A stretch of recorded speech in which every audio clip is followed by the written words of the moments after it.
السلام عليكم ورحمة الله وبركاته. هذه الآيات اللي حذكرها الآن حتعينك على عبادة الله سبحانه وتعالى وطاعة الله سبحانه وتعالى وترك المعاصي.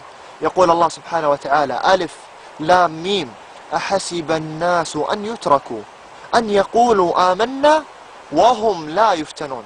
لا تتصور ولا تتوقع لمن تعبد الله ولمن تطيع الله ولمن تؤمن بالله سبحانه وتعالى وتتوب إلى الله وتترك الذنوب أن الطريق مفروش بالورود. لا لا، هناك ابتلاءات، هناك محن، هناك اختبارات. هل ستنجح؟ هل حتعدي هذه الاختبارات؟ هل حتثبت على الدين ولا ما تقدر؟ لما تترك مثلا معصية معينة وتترك أصحابك الذين كانوا يدلوك على هذه المعصية، لما يجوا عندك ويحاولوا يرجعوك للمعصية ويحاولوا يرجعوك ليهم ويغروك، هل حترجع وترجع لمعصيتك ولا حتثبت على الدين؟ لما تصلي الصلاة هل حتثبت على الصلوات الخمس ولا تصلي تحمس أسبوع أسبوعين 3 أسابيع شهر، بعد شهرين تترك الصلاة وتنام على الصلاة؟ لازم تثبت على هذا الدين، لازم تتحمل المصاعب والمشاق اللي حتجيك لطاعتك لله سبحانه وتعالى. يقول الله سبحانه وتعالى: ولقد فتنا الذين من قبلهم فلا يعلمن الله الذين صدقوا ولا يعلمن الكاذبين. الله سبحانه وتعالى فتن الذين قبلنا حتى يميز الله سبحانه وتعالى الخبيث من الطيب. من الذي يصدق على طاعته لله سبحانه وتعالى ومن الذي لا يثبت ولا يصدق في هذه الطاعة.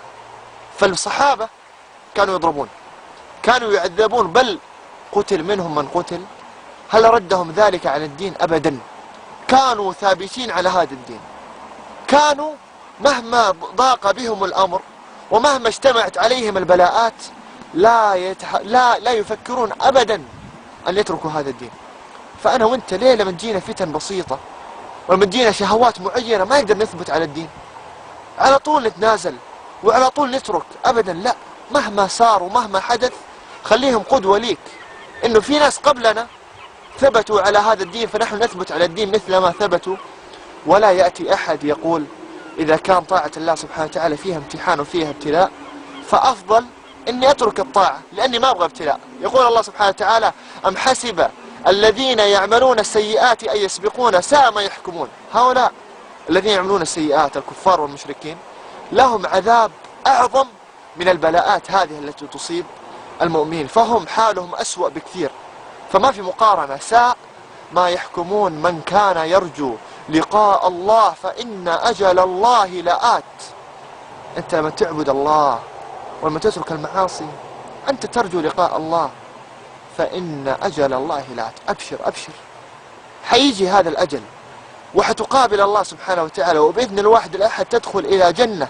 لكن اصبر على الطاعة واصبر على ترك المعاصي، لا تتهاون حتى يأتيك اليقين، حتى يجيك الموت. يقول الله سبحانه وتعالى: وهو السميع العليم. الله يسمع أقوالك ويعلم ما تقول، والله يسمع دعائك، وهو العليم سبحانه يعلم ما تفعل، فسيجازيك الله سبحانه وتعالى بأفضل الجزاء. ومن جاهد فإنما يجاهد لنفسه. أنت لمن تجاهد نفسك وتترك الذنوب أنت تجاهد لنفسك، الأجر والثواب والفضل حيكون لك أنت الذي ستستفيد. إن الله لغني عن العالمين. اعلم أن الله غني عن عبادتك وغني عن تركك للمعاصي، فهذا لنفسك، والله سبحانه وتعالى غني عن الجميع.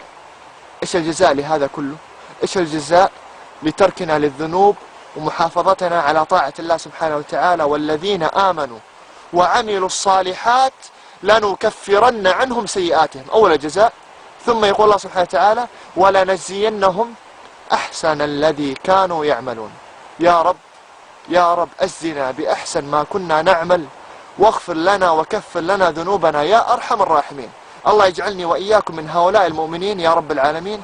هذا والله أعلم، وصلى الله وسلم على نبينا محمد.